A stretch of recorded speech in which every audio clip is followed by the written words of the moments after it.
제가 사랑하는 6개의 재료 및 기구를 동영상으로 제가 실제 임상에서 사용하는 것을 좀 보여드릴게요. 굉장히 다양한 그런 기구 및 재료들이 그 안에 있더라고요. 최FM 하면 알아듣나요? 안녕하세요. 연세자연치과 곽영준입니다. 이렇게 왓츠 온 마이 체어에서 말씀을 드릴 수 있게 돼서 진심으로 감사드립니다. 오늘은 제가 실제로 제 진료실에서 사용하는 그런 재료나 기구 중에서 제가 사랑하는 6개의 재료 및 기구를 한번 가지고 왔습니다. 이렇게 재밌게 소개할 수 있는 시간이 되었으면 좋겠습니다. 네, 첫 번째로 소개시켜 드릴 재료는 샌도라인의 K타입의 파일입니다. 기본적으로 근관 치료할 때 요즘에는 그렇게 많이 사용하지 않기 때문에 핸드 파일의 설명은 좀 간단히 하려고 하는데요. 일반적인 어떤 K타입의 파일에 비해서 조금 더 낭창거린다라고 할까요? 그러니까 기본적으로 우리가 근관 치료를 할 때 너무 뻣뻣한 핸드 파일을 쓰게 되면은 근관에 이제 흠집을 낼 수가 있기 때문에 약간은 좀 낭창거리거나 아니면은 조금 이렇게 플렉서블한 그런 파일이 좋지 않나 이렇게 생각을 하고 있습니다. 두 번째로 설명드릴 거는 나이타이 파일입니다. 화면에 보시는 것처럼 수많은 나이타이가 요즘 열처리 돼서 나오고 있는데 제가 오늘 말씀드리고 싶은 거는 하이플렉스 EDM입니다. 이게 저의 어떤 나이타이 파일 중에서는 이제 가장 최애템 하면 알아듣나요? 네. 갑자기 그 생각이 나서 제가 사용하고 있는 나이타이 파일 중에서 가장 제가 사랑하는 그런 나이타이 파일인데 오리피스 오프너가 있어요. 그렇기 때문에 오리피스를 최대한 이렇게 넓히는데 확실히 도움이 되고 20번 05, 그 다음에 25번 물결, 그리고 40번 04, 50번 03. 요 정도는 제가 근관 치료를 하면서 너무나 많이 사용하는 그런 시퀀스예요. 물론 5003까지 쓰냐라고 이제 질문을 하실 수 있지만 기본적으로 하악 대구치의 디스탈, 상악 대구치의 팔라탈 캐널 같은 경우는 50번 혹은 그 이상까지 프랩한 경우가 많기 때문에 이런 하이플렉스 시스템에서는 실제로는 60번 02까지 제공을 하고 있습니다. 그렇기 때문에 60번까지는 하이플렉스 EDM으로 얼마든지 이렇게 확대가 가능하고 그 이상까지 이렇게 하는 경우는 그렇게 많지 않기 때문에 어느 정도 이렇게 나이타이 파일에 의존을 해서 할 수 있고 그 나이타이 파일 중에서 이 하이플렉스 EDM이 어느 정도 범위까지는 커버가 가능하지 않나 이렇게 생각을 하고 있습니다. 하이플렉스 EDM의 가장 큰 장점 중에 하나가 이렇게 열 처리가 되어 있다. 그렇기 때문에 부드럽다라는 거와 또 EDM 처리가 되어 있기 때문에 표면이 굉장히 강인하다라는 거예요. 원래 유연한 것은 약할 수밖에 없는데 얘는 강인하면서 유연하다라는 게 가장 큰 장점 중에 하나가 아닐까 생각이 됩니다. 이거는 이제 하이플렉스 EDM을 제가 실온에서 이렇게 휘어 놓은 거예요. 기본적으로 나이타이 파일이 실온에서 이렇게 휘어지게 하려면은 이 오스테나이트 피니시 템퍼러처라고 하는 이 온도가 굉장히 높아야 됩니다. 그래서 기본적으로 좋은 나이타이 파일들의 특징은 오스테나이트 피니시 템퍼러처가 50도 이상이 되는 거죠. 그래서 실온에서는 이렇게 정말 마르텐사이트 상같이 이렇게 완전히 휘어 있는 이런 상태로 존재하다가 정수기 물에서 이제 좀 더 이렇게 뜨거운 거 그런 쪽으로 이제 하게 되면은 파일을 넣자마자 이렇게 펴지게 됩니다. 얘를 다시 차가운 물에 이렇게 넣은 다음에 다시 휘면은 아프지 않게 쏙 이렇게 휘어질 수 있는 열 처리된 나이타이 파일의 특징이다라고 보시면 되겠습니다. 실제 제 임상에서 현재 사용하고 있는 그런 샌도라인이라는 핸드 파일과 하이플렉스 EDM이라는 나이타이 파일 이거를 좀 소개를 시켜드렸습니다. 그 다음으로 말씀드리고 싶은 거는 RC 프랩입니다. 프리미어라는 회사에서 나온 RC 프랩이라는 루트 캐널 루브리컨트인데요. 이 루브리컨트를 사용을 하게 되면은 여러 가지 장점이 있습니다.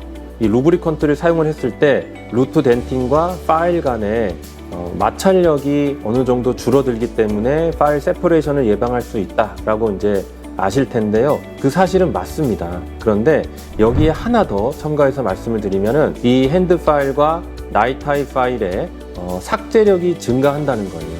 그렇기 때문에 이 루브리컨트를 반드시 근관 확대 및 성형할 때 핸드 파일이건 나이타이 파일이건 반드시 사용을 해 주셨으면 좋겠습니다. 그리고 이 루브리컨트를 사용한 다음에는 확실하게 또 근관 세척을 통해서 이 루브리컨트가 근관에 남아있지 않도록 하는 것도 잊으시면 안 되겠습니다. 네 번째, 다섯 번째, 여섯 번째는 제가 준비한 거는 루트 캐널 실러입니다. 그래서 최근에 많이 사용을 하시는 바이오 세라믹 실러를 두 개를 준비를 했고, 그 외에 이제 싱글콘 테크닉이라고 이렇게 알려져 있는 그런 실러 베이스드 옵추레이션에 적합하게 나온 거타 플로우 2라는 제품이 있습니다. 우선 원필은 뭐 요즘에 너무 유명해서 많이 아실 것 같고요. 두 번째는 세라실입니다. 세라실도 너무나 많이 사용을 하고 계시죠. 그 다음에 마지막으로 보여드릴 게 거타 플로우 2입니다. 네, 거타 플로우 2는 실리콘 베이스의 실러예요. 그래서 바이오 세라믹 실러는 칼슘 실리케이트 베이스드 실러인 반면에 이건 실리콘입니다. 그래서 얘하고 쟤하고 뭐가 다르냐라고 얘기를 한다면, 기본적으로 바이오 세라믹 실러는 물이 있을 때 얘가 경화가 시작하는 반면에 거타 플로우 2는 실리콘 베이스드 실러이기 때문에 굳이 물이 없어도 얘는 이제 경화가 된다라는 게 어떻게 보면은 가장 큰 차이가 아닐까 생각이 되고, 기본적으로 둘 다 이 pH는 좀 높은 편입니다. 그나마 이제 거타 플로우 2가 조금 더 낮고, 바이오 세라믹 실러 같은 경우는 12, 13 그 정도 되기 때문에, 저 같은 경우는 이제 굳이 이 거타 플로우 2를 어디다 쓰냐라고 한다면 인페리어 알베올라 너브 캐널이 있는 그거와 가까운 그런 치아에서는 가급적 pH가 높은 것보다는 그래도 조금 pH가 낮은 거타 플로우 2를 사용하는 것이 조금 더 안전하지 않을까 하는 생각이 듭니다. 물론 오늘 이제 보여드릴 케이스에서는 바이오 세라믹 실러를 하악 7번에도 사용을 하긴 했는데요. 기본적으로 그럴 때는 실러가 루트 팁 밖으로 정출되지 않도록 굉장히 애를 쓰셔야 됩니다. 그 애를 쓴다는 그 얘기는 기본적으로 양을 조절을 잘 하셔야 된다는 얘기인데, 이 바이오 세라믹 실러도 그렇고 이 거타 플로우 2도 그렇고 양이 많으면 정출이 되고 양이 적으면 코로날 쪽에 기포가 발생하고, 그리고 경우에 따라서는 정출이 되면서 기포가 발생하기도 합니다. 그렇기 때문에 평소에 발치된 치아에서 연습을 통해서 어느 정도를 짜 넣어야 내가 안전하게 이 재료를 사용할 수 있을지, 그거를 평소에 좀 연습을 하는 그런 것이 필요하지 않을까 이렇게 생각이 됩니다. 동영상으로 제가 원필로 실제 임상에서 사용하는 것을 좀 보여드릴게요. 이런 바이오 세라믹 실러를 실러 베이스드 옵추레이션으로 사용할 때 가장 큰 특징은 실러를 직접 근관 안에 짜 넣는다는 거예요. 기본적으로 콜드 라테럴 컴팩션이나 컨티뉴어스 웨이브 테크닉 같은 경우는 저희가 실러를 걸어퍼쳐 이렇게 코팅을 해서 그냥 이렇게 펌핑을 했었는데요. 이 실러 베이스드 옵추레이션에서는 기본적으로 그 근관 안에다가 실러를 직접 짜 넣고, 그 다음에 거타 퍼처에 밖에서 실러를 또 코팅을 한 다음에 그대로 근관 안에 집어넣는 거죠. 이 과정에서 또 펌핑을 하시는 분도 있는데, 저는 개인적으로는 이 실러 베이스드 옵추레이션에서는 펌핑을 권유하지는 않습니다. 왜 그러냐면 기본적으로 이 걸어퍼처는 실러의 캐리어 역할을 해서 이 상방에 이제 짜 넣은 그런 실러를 걸어퍼처가 에이펙스 쪽으로 이렇게 끄집어 들어가게 하는 그런 역할을 하게 되는데, 여기서 펌핑을 하게 되면은 그 밑에 이제 기포가 생길 수밖에 없죠. 기본적으로는 예전에 그 콜드 라테럴 컴팩션이나 컨티뉴어스 웨이브 테크닉 같은 경우에는 우리가 압력을 저 에이펙스까지 줄 수가 있었는데, 이런 실러 베이스드 옵추레이션에서는 에이펙스 쪽으로는 우리가 압력을 가할 수가 없기 때문에 오리피스에만 이렇게 압력을 가할 수밖에 없거든요. 그러니까 에이펙스 쪽에 기포가 생기는 염려가 있기 때문에 기본적으로 이렇게 펌핑을 이제 권하지는 않습니다.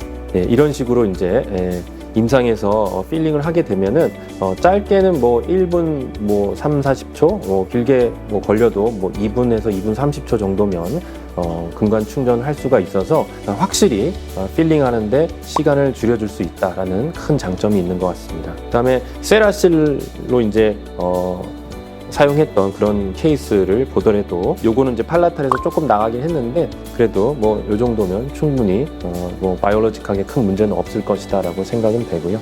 그 다음에 아까 말씀드렸던 거타 플로우 2는 또 어떻게 쓰느냐, 요것도 동영상으로 이제 준비를 해봤는데, 뭐 사용 방법은 아까 말씀드렸던 뭐 원필이나 세라실하고 똑같습니다. 이 방법도 기본적으로는 근관 안에다가 이렇게 직접 실러를 짜 넣는 거죠. 근관에 하나 넣고 자르고 또 하나 넣고 자르고 그러셔도 되는데, 바이오 세라믹 실러도 그렇고 이 실리콘 베이스드 실러도 그렇고 열이 가해지는 순간에 세팅 타임이 줄어들 수가 있어요. 그렇기 때문에 저 같은 경우는 그냥 모든 근관에 일단은 실러를 짜 넣고 그 다음에 거러퍼처를 끼워 넣고 한 번에 이렇게 끊는 것이 저는 편하기 때문에 이제 저는 그렇게 하고 있습니다. 예, 그래서 뭐 벌써 이렇게 끝났네요. 이렇게 별로 말씀 많이 안 드렸는데도 이렇게 근관 충전이 끝났습니다. 그래서 이렇게 한 2분에서 한 2분 30초 정도 만에 근관 충전을 이제 마칠 수 있기 때문에 너무 편리한 그런 술식이다라고 말씀을 드리겠습니다.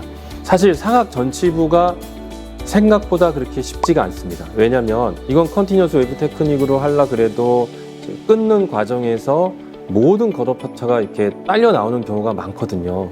그렇기 때문에 이런 실러 베이스드 옵추레이션을 이용을 해서 조금 더 편하고 간편하게 이렇게 할 수도 있다라고 생각을 합니다.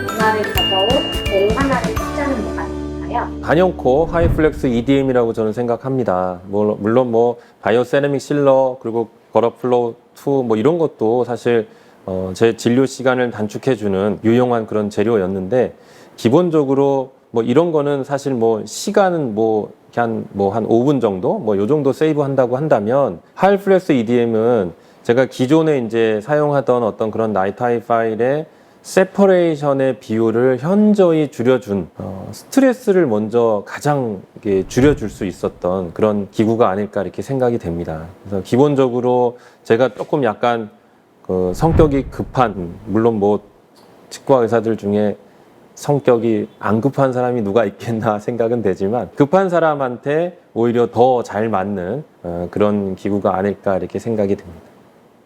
네, 이렇게 오늘 제가 실제 진료실에서 사용하고 있는 6개의 기구 및 재료에 대해서 말씀을 드렸습니다. 뭐 이런 기구 및 재료들은 오브마켓에서 조금 더 편하게 구입할 수 있다고 하고, 심심풀이로 한번 들어오셔서 한번 둘러보시면 좋을 것 같습니다. 저도 사실 둘러보니까 이런 것까지 있어 할 정도로 굉장히 다양한 그런 기구 및 재료들이 그 안에 있더라고요. 그래서 한번 둘러보시면 도움이 되지 않을까 생각이 됩니다.